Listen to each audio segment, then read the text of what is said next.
All right, next up, we're going to hear from another team that received a one-year grant to analyze marsh vegetation data from the 4 reserves in New England. Chris Peter is the research coordinator with the Great Bay Reserve in New Hampshire, and David Burdick is a professor at the University of New Hampshire and has collaborated with the reserve system for many years. I'll go ahead and pass it to Chris now. Thanks, Nick. And not to be confused with Grand Bays in Mississippi, Great Bays in New Hampshire, and also not to be confused with the other Chris who was also featured on a boat with sunglasses and a hat leading into the water, just to kind of keep you guys on your toes. Fully coincidental. So similar to Kim's project, we're looking at tidal marsh data throughout the system, the NEARS data. Different than her, we're focusing on the plant community and focusing on a region, New England. And our project goals are pretty simple. How are our marshes faring in this unprecedented level of sea level rise? And how can we create a guide or template to facilitate more data wrangling, more standardization, more QA, more visualizations and analysis that can be transferred to other reserves, other scales, regional and national scales, and even outside of the NEARS system. So those are our project goals. And we had a fantastic project team from comprised of all the reserves in New England, as well as advisors from U.S. Fish and Wildlife Service and from Elkhorn Slough in California. And just to give you guys a little bit of orientation why I see 2 people on this video here, Dave and I are tag teaming this talk, and I drew the short, ugly straw. I'm going to be talking about the methods and the data wrangling, and Dave drew the shiny, nice metal straw, and he's going to be talking about the project results in the summary. And with that, I'll just lead into the next slide. So our project focused on 4 reserves, 8 marshes across 8 years from 2010 to 2017, and a heck of a lot of data and species. Like Kim, we have a lot of data formats. We have 4 reserves. We actually have 6 different formats. One reserve surprised us with 3 different formats. We also have different methods for parameters. Depending on what we're collecting, we have multiple ways of collecting it.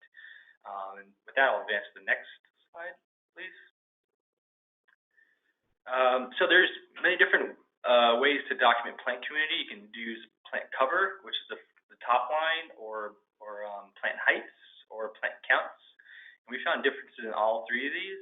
The one that we're focusing on that seemed to be the biggest roadblock was estimating plant cover, either with point intercept as featured on the top left, which is a grid, and using dowels that intersect plants or cover categories.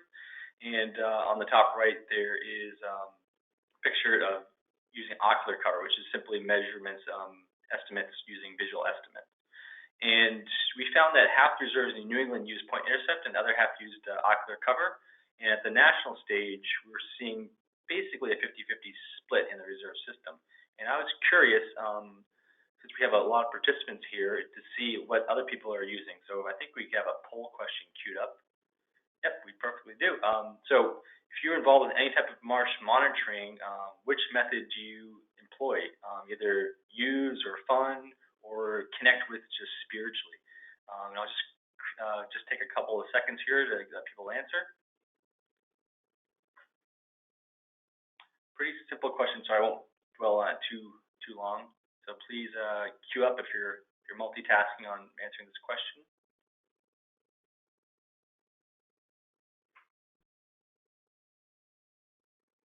Okay, great. So it's a little bit different at this level, not quite a 50-50 split. Very interesting to note.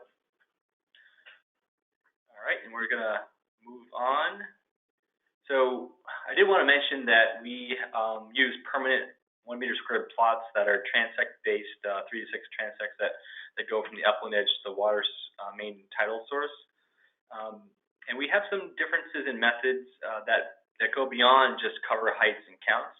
Even how to treat rack. Do you just leave the rack there in measurement? Do you move it in measurement?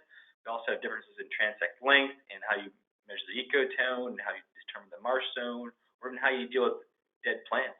So we have these challenges, and I'm going to focus on the most ubiquitous one of cover. So if we move to the next slide, I can dive into that.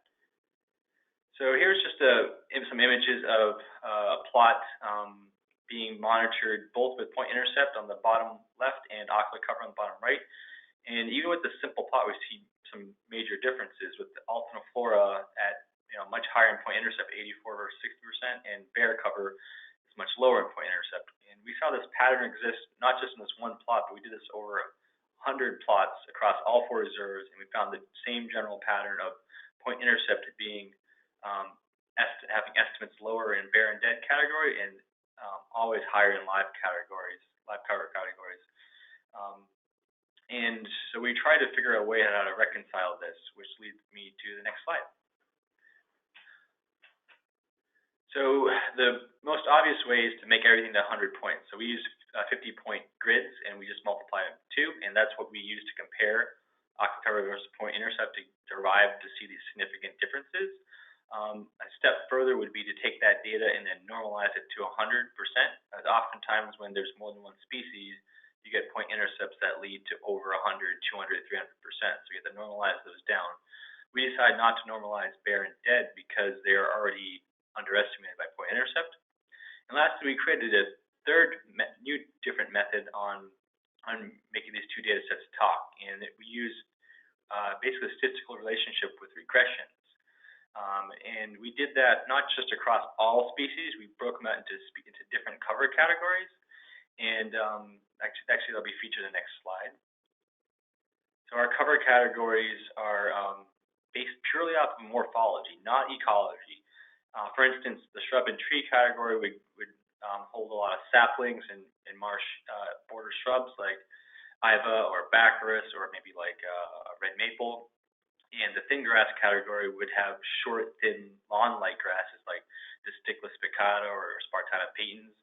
And we created these relationships, regressions, for all these categories, and came up with significant and pretty tight results, ranging from 0.6 to 0.9 R-squared ratios. So we were quite happy with the way to reduce variance by splitting up into these groups.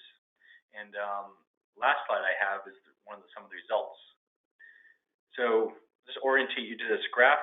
The y-axis is just cover, and the x-axis is all the different morphological archetypes. And the green is the ocular cover, which we're trying to put our point intercept closer to, and all the blue shades are the different methods. Note that the dark blue method, black-tooth bars, is the method using the regressions and morphological archetypes, and it was, in every instance, the closest to ocular cover. I do want to note that normalized data transformation in 2 instances was tied with regressions for being as close statistically. And we looked at this using a 2-way ANOVA. We looked at this using a paired t-test. And it's important to note that this isn't perfect. There are still some major differences in a couple of categories. The 2 on the far left, broad and tall grass, and bare and dead. So yes, we can make these 2 data sets talk to each other better, but it is still better to use the same method. And with that, I'm going to kick it over to Dave to talk about results. Next slide. Thanks, Chris, for setting me up. Let's dig into vegetation changes over time using univariate analysis of the reserve at the reserve level. So next slide. And Great Bay in New Hampshire monitors 3 different marshes, Bunker Creek, Great Bay Farms, and Sandy Point. And what we're looking at here is Spartina alterniflora cover on the y-axis on these 3 marshes, and over time on the x-axis from 2010 to 2017. We looked at plots in the low marsh, which is a red line. Sorry about the red and the green. Transition plots are the green line. Those are both the upper 2 lines in every single marsh, because that's where most of the alterniflora is. And then high marsh is shown as a blue line, and upland edge is a purple line. But what I want to point out here is that in every marsh, in every case, there was more Spartina alterniflora or cordgrass in the low marsh when we started in 2010.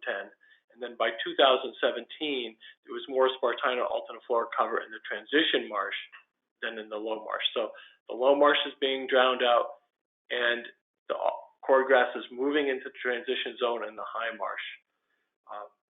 You can see the model is really accurate in terms of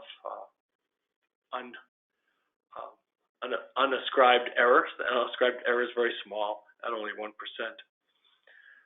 So, so let's move over to the larger picture with the next slide. Great. All 4 reserves, and this has tons of scatter, as you can see, but that scatter is dealt with by site and habitat, assigning site and habitat to each plot. So these are all the data from all the plots showing alterniflora on the left and Spartina patens on the right. And if you look at the alterniflora on the left, that green line, that upper green line is the low marsh. You can see it declines in alterniflora in the low marsh as it's being drowned out. And in the high marsh, the red line under the graph on the right shows Spartina patens with a dramatic decline of over 10% over just 8 years. Just a huge decline in New England marshes, losing our high marsh grass. This trend keeps up, we're not going to have much. I wanted to point out also that the green dots on the right graph is Spartina patens in the low marsh. So we actually started in 2010 with quite a few plots having Spartina patens in the low marsh. But if you look in 2017, there's no plots with any Spartina patens in the low marsh left. Next slide. So we can take these all of these analyses, and we can make some points here. So we're using a general model that's analysis of covariance with year as our covariable, and site and habitat as our main independent variables that we include two-way interactions of with year. So the marsh that you collect the sample from is all different. So all the marshes are different. Doesn't matter which reserve you're at. The marshes within a reserve are more different than between reserves in some cases. The habitat you collect the sample from is really important. And once you have those, this model works really well. You can see the R-square varies from 0.89 to 0.99. And so we're really finding that there's not a lot of year-to-year variability that's random. Most of it is fairly linear and going one direction. And we can use dependent variables in univariate analysis. We can have dependent variables of species like alterniflora patens. We could make a ratio of species. We could include perhaps all the narrow-leaf grasses like Distichus, Juncus, and patens and create a new variable out of that, or species richness. So we have a lot of flexibility with these univariate analyses. Okay, so that's the univariate analyses. Let's jump to multivariate analysis for the last few minutes. So the next slide shows Kenny Raposa looking at his high marsh and doing a point intercept count of his high marsh. What multivariate analysis does is it looks at the whole plant community of an observation and categorizes that plant community for that observation. So for every plot and every year, it creates a different plant community. So we use primer to analyze the data, and the analysis of similarity shows the biggest differences in the high marsh, as you can see in the small table in the upper right. So our high marsh is 0.001 likelihood of being different communities, that high marsh community changing over time. And if you look in the non-metric multidimensional scaling, shows a two-dimensional graph of all of those data from 2010 to 2013 and 2017. We skipped the other years in between just to get so you get the idea that it's really unidirectional. It's going from the lower left to the upper right, with more bare and alterniflora in the high marsh and less patens and less Distichus spicata in the high marsh. And one of the cool things you can do that Chris Peter did with this analysis is he did pairwise tests for every year. So if you look in the small table in the lower part of the this image, you can see the first comparison is 2010 to 11, 2010 to 12. So he kept doing that for each year. And you can see by the 5th year, 2010 to 2014, it becomes significant at 0.32. So that shows that it only took 5 years to show significant differences in these plant communities. Next slide. So we zoom back up to all 4 reserves, and there's this great two-dimensional graph from the non-metric multidimensional scaling showing the different habitats Remember that we signed habitats. And we have low marsh, the transition zone, high marsh, and the upland, all sort of cluster out very nicely. And so if we zoom into the low marsh with the next slide, this is just the low marsh data. You can see that the data change from 2010 in the greens to 2017 in the blues are all going the same direction. And what it shows is they're all losing. This is a low marsh now. They're all losing alterniflora, and it's being replaced. It's drowning, essentially, replaced by water and bare soil and dead plants. Next. So to recap, it's pretty clear that these results from this national network of data collection applied just to New England shows marshes are changing, and they're changing pretty dramatically in all of our marshes.